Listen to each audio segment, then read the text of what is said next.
ఆరో మాట కృపావరం వివరిస్తారు. ముందుకు వచ్చి ఆరో మాట ధ్యానం.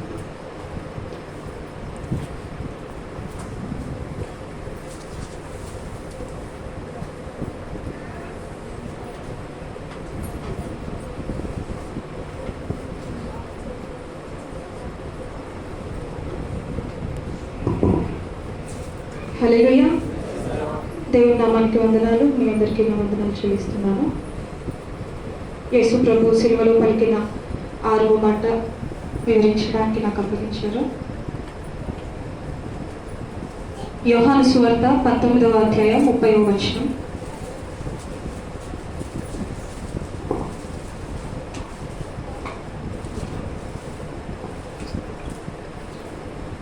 యేసు ఆ చిరక పుచ్చుకొని సమాప్తమైనదని చెప్పి తల వంచి ఆత్మను అప్పగించెను. నిజంగా ఈరోజు గుడ్ ఫ్రైడే రోజు యేసుక్రీస్తు ప్రభువు సిలువలో పలికిన మాటలను, స్వయాన ఆయన పలికిన మాటలను మనం వివరించడం అంటే అది మన భాగ్యమే. అటు ధన్యతను, అటు భాగ్యమును దేవుడు నాకు అనుగ్రహించినందుకు దేవుడికి వందనాలు. 6వ మాట సమాప్తమైనదని చెప్పి తల వంచి ఆత్మను అప్పగించెను. యేసు ప్రభు సిలువలో వేలాడబడి ఉన్నప్పుడు తండ్రితో చెప్తున్నాడు, సమాప్తమైనది అని చెప్పేసి తండ్రికి చెప్తూ ఉన్నాడు.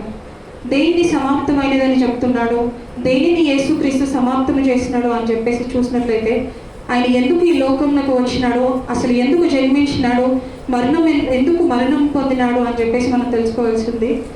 దేవుడు జన్మించినది మొదలుకొని కూడా యేసుక్రీస్తు సిలువలో మరణించే వరకు కూడా యేసు ప్రభు తండ్రి చిత్తాన్ని నెరవేరుస్తూ వచ్చాడు.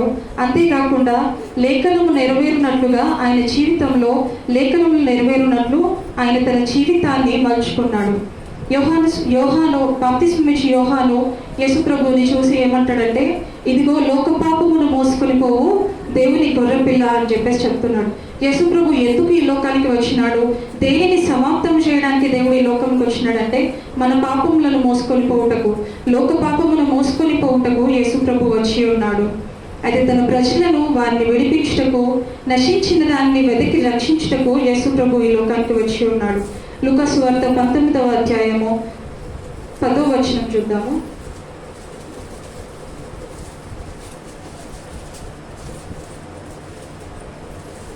నశించిన దాన్ని వెతికి రక్షించుటకు మనుష్య కుమారుడు వచ్చినని అతనితో చెప్పెను. దేవుని ప్రజలు నశించిపోవుట తండ్రికి ఏమాత్రం ఇష్టం లేదు. వారు త్రోవ త్రప్పిపోవుట తండ్రికి ఇష్టం లేదు కనుక తన స్వకీయ కుమారుణ్ణి లోకమునకు పంపించి నశించిన వారిని రక్షించుటకు మనుష్య కుమారునిగా దేవుడు ఈ లోకమునకు తన కుమారుని పంపించి ఉన్నాడు. యోహాను సువార్త 3వ అధ్యాయం 16వ వచనంలో ఏమనుంటుందంటే, దేవుడు లోకమును ఎంతో ప్రేమించును గనుక కాగా తన అద్వితీయ కుమారుని యందు విశ్వసించు ప్రతి వాడును నశింపక నిత్య జీవము పొందినట్లు ఆయనను అనుగ్రహించెను. నిత్య జీవము పొందడానికి దేవుడు తన కుమారుని మనకు అనుగ్రహించి ఉన్నాడు. ఎందుకు దేవుడు ఈ లోకానికి వచ్చినాడు అనంటే, నిత్య జీవము కలిగించుటకై దేవుడు ఈ లోకానికి వచ్చి ఉన్నాడు. లోకరక్షకుడిగా ఉండకు దేవుడు మనుష్య కుమారుడిగా మనుష్యావతారంలో ఉన్నప్పుడు సమాజ మందిరములలో యూదా దేశంలో, గలిలయ దేశంలో పలుమార్లు పరిచయుల ఎదుటను, యూదా ప్రజల ఎదుటను ఏమని చెప్తాడంటే, ఆయన ఎందుకు ఈ లోకానికి వచ్చి ఉన్నాడు పలుమార్లు వారికి చెప్తూ ఉంటాడు. లోకమును రక్షించుటకు వచ్చి తిని, నన్ను పంపిన వారి చిత్తమును నెరవేర్చుటకు వచ్చి తిని, సత్యము గురించి సాక్ష్యం ఇచ్చుటకు వచ్చి తిని అని చెప్తాడు. అంతేకాదు పిలాతు కూడా నీవు రాజువా అని చెప్పేసి ఆయన అడిగినప్పుడు ఆయన ఏమంటాడంటే, అవును నీవు అన్నట్లే, కానీ ఈ లోకము నాకు సంబంధించినది కాదు, నా లోకము వేరై ఉన్నది, సత్యమును గురించి సాక్ష్యం ఇచ్చుటకు నేను వచ్చి ఉన్నాను అని చెప్పేసి చెప్తాడు. సత్యము అనగా ఎవరు అంటే దేవుడు సత్యవంతుడై ఉన్నాడు కనుక తన తండ్రిని గూర్చి సాక్ష్యం ఇచ్చుటకు దేవుడు ఈ లోకానికి పరలోకం నుండి దిగి వచ్చి ఉన్నాడు. పరలోకంలో ఉన్నప్పుడు ఆయనకి సకల అధికారం ఉన్నది, సకల విధములైన ఐశ్వర్యమును ఆయన అనుభవించి ఉన్నాడు. కానీ మనలను రక్షించుటకు దేవుడు ఈ లోకానికి రిక్తునిగా తనను తాను పాపిగా ఎంచుకొని ఈ లోకానికి వచ్చి ఉన్నాడు. పాప పరిహారార్థ బలిగా ప్రాణార్పణం చేయటకు దేవుడు ఈ లోకానికి వచ్చి ఉన్నాడు. అయితే దేవుడు వీటన్నిటిని సమాప్తి చేసి ఉన్నాడు. తండ్రి చిత్తాన్ని నెరవేర్చే ప్రక్రియలో దేవుడు ఎన్నో అవమానాలను ఎదుర్కొన్నాడు. ఆయనను దయ్యం పట్టినవాడు అని చెప్పేసి, దయ్యములకు అధిపతి అని చెప్పేసి ఆయనను దూషించినారు. కానీ దేవుడు ఆ అవమానాలను లెక్క చేయకుండా ఆ కాబట్టి తండ్రి పనిని ఎప్పుడు కూడా ఆపలేదు. ఎప్పుడు కూడా తండ్రి చిత్తాన్ని నెరవేర్చుటకు, తండ్రి తనకు అప్పగించిన దానిని సంపూర్తి చేయుటకు దేవుడు ఎంతో ప్రయాసపడి ఉన్నాడు. తన ప్రజలను రక్షించుటకు దేవుడు ప్రయాసపడి ఉన్నాడు. యెషయా గ్రంథం 53వ అధ్యాయం 12వ వచనం చూద్దాము.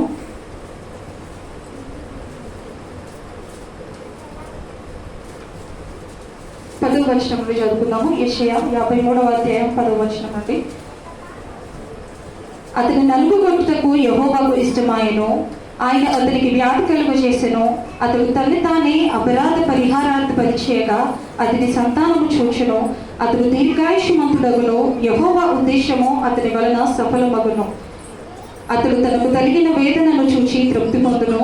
నీతిమంతుడైన నా సేవకుడు జనుల దోషమును భరించి తనకున్న అనుభవ జ్ఞానము చేత అనేకులను నిర్దోషులుగా చేయును. కావున గొప్పవారితో నేను అతనికి పాలు పంచిపెట్టదను. గనులతో కలిసి అతడు కొలసము విభాగించుకును. ఏలయనగా మరణము నొందునట్లు అతడు తన ప్రాణమును తారుపోసెను. అతిక్రమము చేయు వారిలో ఎంచబడిన వాడాయను. అనేకుల పాపమును భరించుచు తిరుగుబాటు చేసిన వారిని గురించి విజ్ఞాపనము చేసెను. దేవుడు బ్రతికి ఉన్నన్ని రోజులు ఆయన బ్రతికి ఉన్నప్పుడు అయితే దేవుడు లేఖనాల్ని సంపూర్తి చేయలేదు. ఎందుకంటే దేవుడు మరణించిన తర్వాత కూడా ఆయనలో లేఖనాలు నెరవేర్చబడ్డాయి. అదేంటనంటే తన ఎముకలలో ఒకటి కూడా విరువబడదు అని చెప్పేసి లేఖనము నెరవేరునట్లు తాను చనిపోయిన తర్వాత ఆ లేఖనము నెరవేరబడింది. ఆ తర్వాత ధనవంతుని ఎదుట ఉంచబడును అని చెప్పేసి తను చనిపోయిన తర్వాత ధనవంతుని యొక్క సమాధిలో ఆయన ఉంచబడ్డాడు. అయితే దేవుడు తన బ్రతికి ఉన్నప్పుడు ఏ లేఖనం అయితే నెరవేర్చవలసి ఉన్నదో ఆ లేఖనములన్నిటినీ తన జీవితంలో నెరవేరుస్తూ ఉన్నాడు. గాడిద మీద కూర్చుంటే పోయిన ఆదివారం మనము మట్టిలాదివారంగా జరిపించుకున్నాం కదా. ఆ రోజు నీ రాజు సాత్వికుడై గాడిద పిల్ల మీద కూర్చొని నీ యొద్దకు వచ్చును అని చెప్పేసి ఆ వాక్యం ఉంది కదా. ఆ మట్టిలాదివారం జరిగించుకోవడం అనేది కూడా దేవుడు యెరూషలేమునకు గాడిద మీద వచ్చుట కూడా లేఖనము నెరవేరునట్లు అలాగున జరిగాను. మత్తయి సువార్తలో, లూకా సువార్తలో, మార్కు సువార్తలో, యోహాను సువార్తలలో, అలానే అపోస్తలుడైన పౌలు రాసిన పత్రికలలోనూ ఆయన ద్వారా లేఖనములు నెరవేరబడ్డాయి అని చెప్పేసి మనం చూస్తూ ఉంటాము. అలా దేవుడు తన బ్రతికినన్ని రోజులు దేవుని చిత్తమును నెరవేర్చుటకై అతని జీవితంలో నెరవేర్చవలసిన లేఖనములను నెరవేర్చుటకై ఆయన పంపి ఉన్నాడు. ఇంకొక వాక్యం చూద్దాము. లూకా సువార్త 4వ అధ్యాయం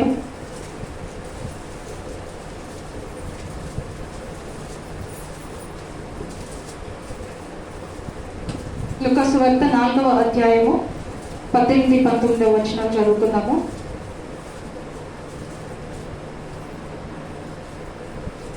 ప్రభు ఆత్మ నా మీద ఉన్నది, బీదలకు సువార్త ప్రకటించుటకై ఆయన నన్ను అభిషేకించెను. చెరలో ఉన్న వారికి విడుదలను, గుడ్డి వారికి చూపును ప్రకటించుటకును, నలిగిన వారిని విడిపించుటకును, ప్రభు హితవత్సరము ప్రకటించుటకును ఆయన నన్ను పంపి ఉన్నాడు అని వ్రాయబడిన చోటు ఆయనకు దొరికెను. దేవుడు ఈ లోకానికి ఎందుకు వచ్చి ఉన్నాడు అని అంటే, ఇంకా మనం ఏమని చెప్పుకోవచ్చునంటే, బీదలకు సువార్త ప్రకటించుటకై వచ్చాడు. తండ్రి అభిషేకము కలిగిన వాడే ఆయన ఈ లోకానికి వచ్చాడు. చెరలో ఉన్న వారిని విడిపించుటకు, గుడ్డి వారికి చూపును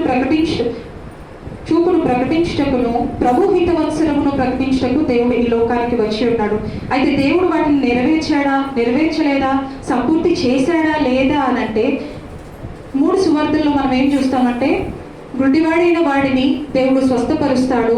తన ఉమ్మతో బురద చేసి తన కన్నులకు పూసి కొన్నిటిలోని కడుగును అని చెప్పినప్పుడు ఆ గుడ్డివాడు చూపు నొందుతాడు. అలాగున్న దేవుడు గుడ్డివారిని విడిపించుటకు, వారికి చూపు కలుగ చేయటకు వచ్చిన మాట నెరవేరింది. చెరలో ఉన్న వారిని దేవుడు బంధించినాడు. 38 సంవత్సరాలు రోగి అయి ఉన్నవాడు, తన బంధకముల చేత ఉన్నవాడిని దేవుడు విశ్వసించడం ద్వారా నీవు స్వస్థపరిచితివి అని చెప్పేసి తన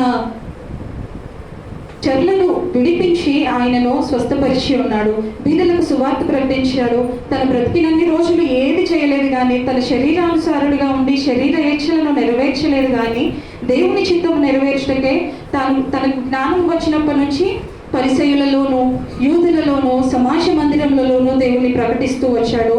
అలాగున దేవుడు తనకు అప్పగించిన పనిని తాను సంపూర్ణము చేస్తూ వచ్చాడు.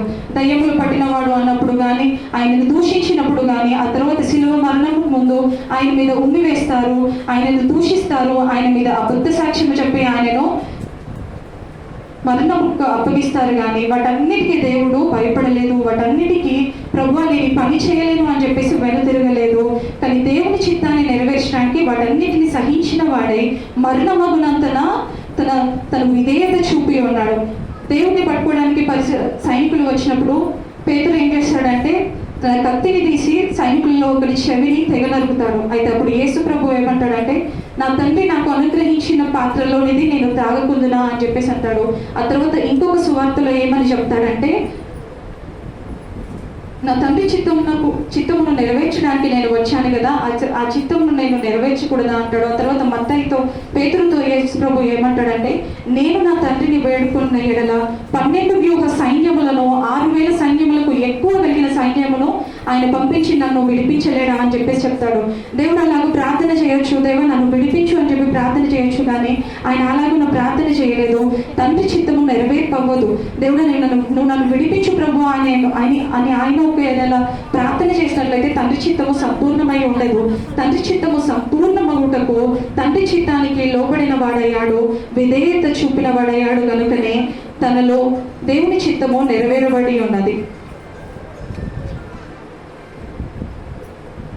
తర్వాత ఇంకా దేవుడు దేనికి సమాప్తి అయి ఉన్నాడు అంటే రోమియోలకు రాసిన పత్రిక 10వ అధ్యాయము 4వ వచనం చూద్దాము. విశ్వసించు ప్రతి వానికి నీతి కలుగుటకై క్రీస్తు ధర్మశాస్త్రములకు సమాప్తి అయి ఉన్నాడు.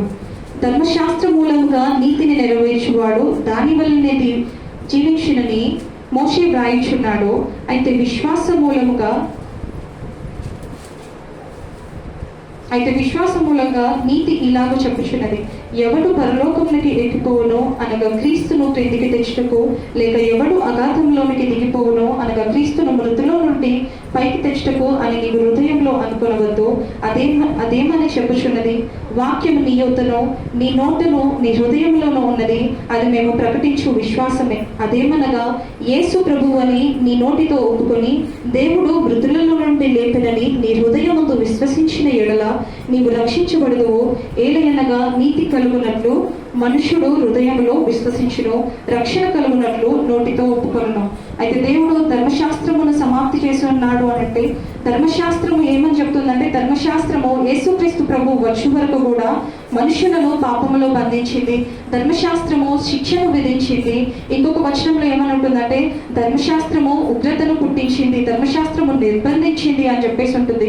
అయితే బ్రతికినంత కాలమే ధర్మశాస్త్రం మనుషుల మీద ప్రభుత్వం చేయించున్నది. కానీ మరణించిన తర్వాత నిత్య జీవం పొందుటకు ధర్మశాస్త్రము ఆధారమై లేదు. ధర్మశాస్త్రం వలన నీతి కలగలేదు, కానీ యేసు ప్రభువును విశ్వసించడం ద్వారా నీతి కలిగింది. అయితే దేవుడు నిత్య జీవమును నేనే మార్గమును సత్యమును జీవము అని చెప్తున్నాడు. తర్వాత దేవుడు నేను ప్రజలను రక్షించుటకే నేను వచ్చి ఉన్నాను అని చెప్తున్నాడు. అలాగున్న దేవుడు ధర్మశాస్త్రము నుండి కలుగు శాపము నుండి దాని పాపము నుండి మనల్ని విడిపించి ధర్మశాస్త్రములకు తానే లోబడి ఒక్కసారే దేవుడు తనను పాప పరిహారార్థ బలిగా ప్రాణార్పణము చేసి ఉన్నాడు.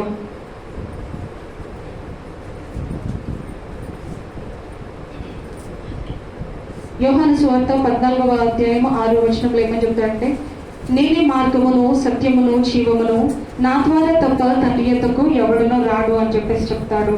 అయితే దేవుడు ఈ లోకానికి వచ్చి లోకంలో జీవించుచున్న మనకి మార్గమును చూపించాడు. ఆయనే సత్యమై ఉన్నాడు, ఆయనే పరలోక రాజ్యమునకు చేరుటకు జీవమై ఉన్నాడు. కాబట్టి ఆయన ద్వారా మనకు నిత్య జీవము కలిగింది. నిత్య జీవం పొందుటకు నేను ఏం చేయాలి ప్రభు అని చెప్పేసి ఒకడు వచ్చి ఆయన అడిగినప్పుడు ధర్మశాస్త్రంలో ఉన్న 10 ఆజ్ఞలను నీవు నెరవేర్చుము అని అంటాడు. అయితే నేను వాటిని నెరవేరుస్తున్నాను అని చెప్పేసి తను ప్రత్యుత్తరం ఇచ్చినప్పుడు అయితే ఇంకొకటి మిగిలి ఉన్నది, నీవు నన్ను వెంబడించినప్పుడే నీకు నిత్య జీవము కలుగుతుంది అని చెప్తాడు. అయితే దేవుడు మనల్ని నశింపజేయడానికి రాలేదు, కానీ మనము మరణించిన తర్వాత కూడా నిత్య జీవము అనుగ్రహించుటకు దేవుడు వచ్చి ఉన్నాడని చెప్పేసి మనం గ్రహిస్తూ ఉన్నాము. ధర్మశాస్త్రం యొక్క శాపము నుండి విడిపించెను, నేనే మార్గమును సత్యమును జీవమును అని చెప్పి ఆయన ద్వారా మనము జీవము పొందునట్లు ఆయన అనుగ్రహించున్నాడు. అయితే యోహాను సువార్త 17వ అధ్యాయం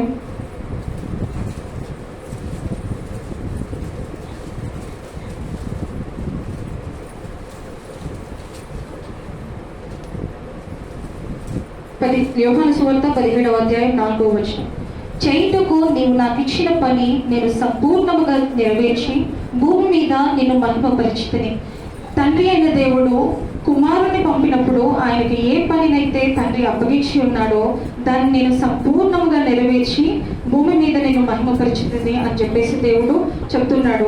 ప్రజలకు రక్షణను కలుగజేశాడు, ఆ పనిని సంపూర్తి చేశాడు, తన తండ్రి చిత్తాన్ని నెరవేర్చాడు, తన తండ్రి రాజ్యాన్ని ప్రకటించాడు, నిత్య జీవమును అనుగ్రహించాడు, శాపము నుండి విడిపించాడు, పాప పరిహారార్థ బలిగా తన ప్రాణాన్ని దారిపోశాడు.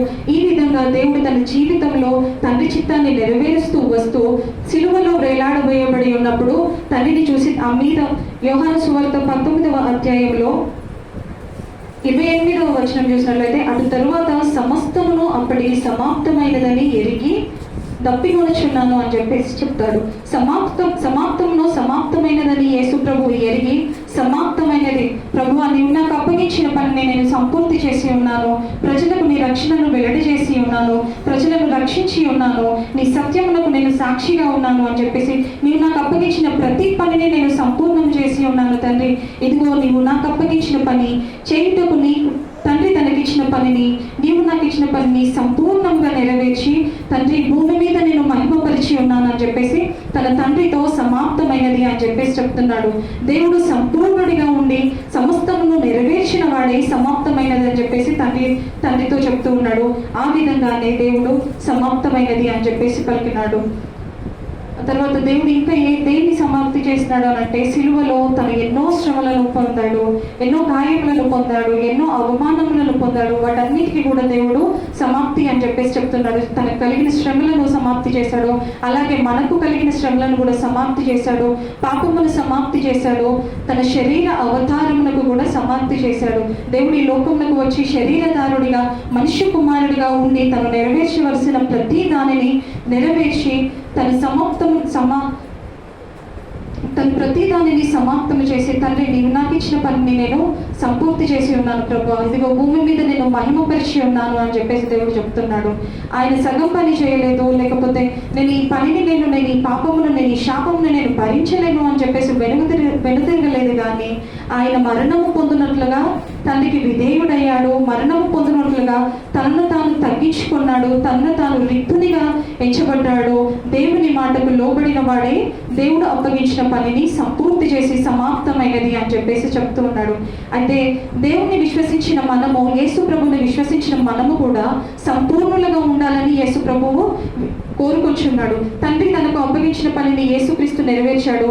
అలాగే యేసుక్రీస్తు మనకు అప్పగించిన పనిని మనం సంపూర్ణంగా చేయుటకు, క్రీస్తు వలె మనము సంపూర్ణులమై ఉండటకు దేవుడు కోరుకొచ్చున్నాడు.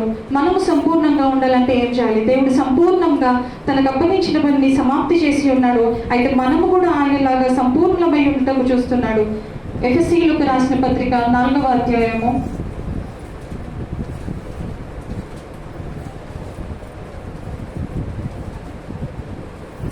11వ వచనంలో 15వ వచనంలో చూసినట్లయితే, క్రీస్తు యేసులకు కలిగిన సంపూర్ణతకు సమానమైన సంపూర్ణత మనకు కలుగు వరకు ప్రేమ కలిగి సత్యము చూపుచు క్రీస్తు వలె ఉండుటకు మనం అన్ని విషయములలోనూ ఎదుగుతాము.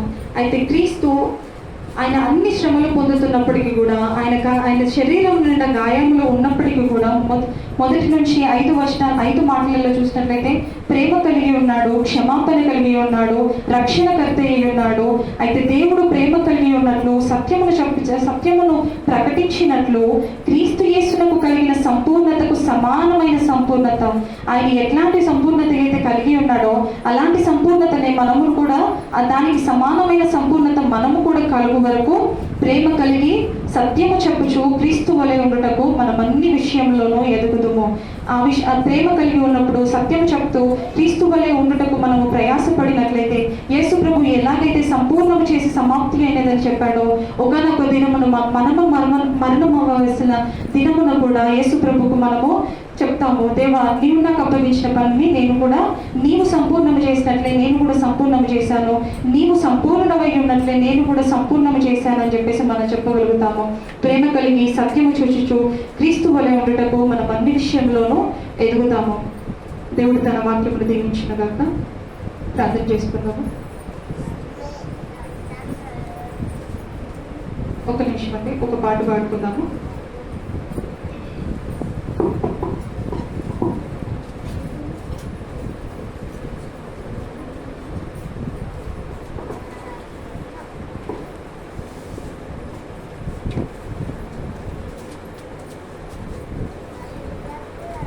పోయిన సంవత్సరంలో మరి నా జీవితంలో ఎన్నో భయంకరమైన పరిస్థితులు కలిగినను దేవుడు నన్ను విడవక ఎడబాయక ఈనాడు మీ మధ్యలో ఉంచి ఉన్నాడు కాబట్టి దేవుడు నమ్మని కనపరుస్తూ ఉన్నాను. నన్ను విడువక ఎడబాయక దాచితివా నీ చేతి నీడలో యేసయ్యా